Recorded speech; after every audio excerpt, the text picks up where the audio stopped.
E aí, pessoal do Ecolando na Banca, comandante Luiz, mais uma vez aqui com vocês. Hoje a gente vai trazer uma explicação de iniciando conhecimentos técnicos de aeronave e um pouquinho de teoria de voo, tá? Nós vamos falar hoje de aerodinâmica. O que é aerodinâmica, né?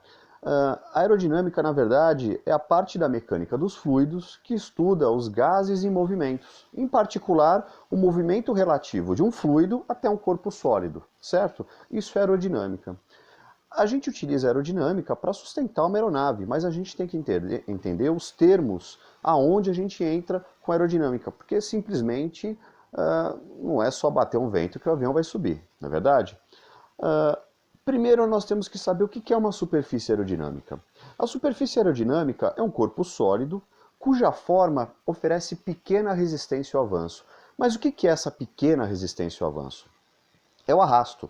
Quando eu digo resistência ao avanço, eu estou dizendo em arrasto. É o que dificulta o movimento da minha aeronave em relação ao ar. E isso não é bom. Mesmo sabendo que o arrasto ele é proporcional, diretamente proporcional à tração que meu motor gera. Mas isso é outra aula, é outra coisa, né? Bom, já falamos de aerodinâmica, de superfície aerodinâmica, agora vamos falar de aeronave. O que é uma aeronave? Uma aeronave é qualquer aparelho capaz de se sustentar no ar e se conduzir sozinho no ar, capaz de levar pessoas ou coisas, ok? Então, uma aeronave nada mais é do que uma máquina que consegue voar, se sustentar sozinha e transporta pessoas ou coisas. Simples, esse é o termo de aeronave. Uma aeronave ela não voa sozinho, claro, ela precisa de motor, precisa de fuselagem, precisa de asa, apesar que a única coisa que consegue, que é capaz de gerar sustentação numa aeronave, são as asas. O resto não, o resto só gera arrasto parasita, tá? O único arrasto que a asa gera é o arrasto induzido. A gente vai colocando os terminhos, mas eu vou explicar isso durante várias aulas para vocês, que vão ser aulas rapidinhas, tá? Uma aeronave, para ela voar, eu tenho que ter uma asa. Mas o que é uma asa? Uma asa é um aerofólio. O aerofólio é o quê? É um objeto que traz reações úteis ao meu voo. Na verdade, é qualquer peça com formato especial que é capaz de dar reações aerodinâmicas. O aerofólio ele me dá reações aerodinâmicas. E uma asa? Uma asa é um aerofólio que causa reações úteis ao voo. Isso é asa, é o termo de asa, ok? Pode ir direto na ANAC que você vai se dar bem. Nós temos que falar também do vento relativo. O que é o vento relativo? O vento relativo é aquele vento que tem a mesma direção, a mesma distância e o sentido oposto ao deslocamento dessa aeronave. Ou seja, ela vai ter exatamente a mesma velocidade, só que contrário. Tá? O vento relativo tem a mesma direção. O que significa isso? Mesma direção que se a aeronave está indo para essa direção, o vento relativo está vindo nessa direção. Então, se ela está sem nós, o vento relativo atinge ela sem nós. Tem a mesma direção, a mesma intensidade e sentido oposto ao meu deslocamento. Se eu subo a 30 graus, o vento relativo desce a 30 graus. Ok, gente? Não pode errar isso daí na ANAC. É questão dada para a gente. E eu posso classificar as aeronaves em duas categorias. Tenho duas classificações. Eu tenho os aerostatos e os aeródinos. Vamos começar falando dos aerostatos. Os aerostatos são as aeronaves conhecidas por serem as aeronaves mais leves que o ar. Na verdade, ela tem esse nome por quê? Porque ela vai utilizar do princípio de Arquimedes. O que diz o princípio de Arquimedes? Diz aqui ó, que um corpo imerso num fluido sofre um empuxo que é igual ao peso do volume do fluido deslocado pelo corpo. Complicou, né? Mas não, é bem simples. Imagina o ar quente. O ar quente tem a tendência de subir, porque ele é mais leve que o ar frio. Então, se o ar quente sobe, ele vai deslocar tudo que tiver preso nele. Ou seja, se eu tiver um balão e dentro desse balão tiver ar quente, a tendência é ele subir naquele fluido. A nossa atmosfera é um fluido.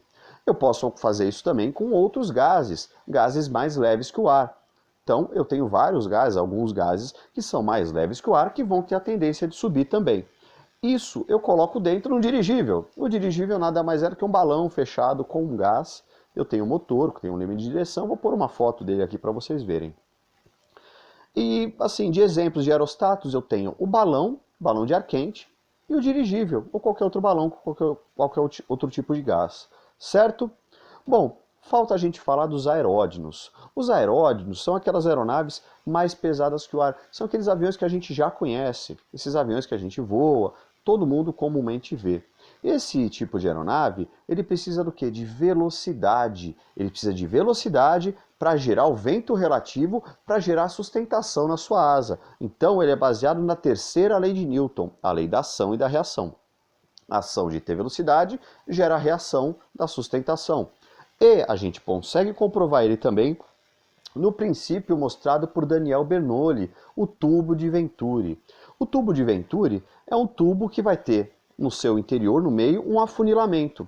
Esse afunilamento, o fluxo de ar, aqueles fluidos, eles não vão parar.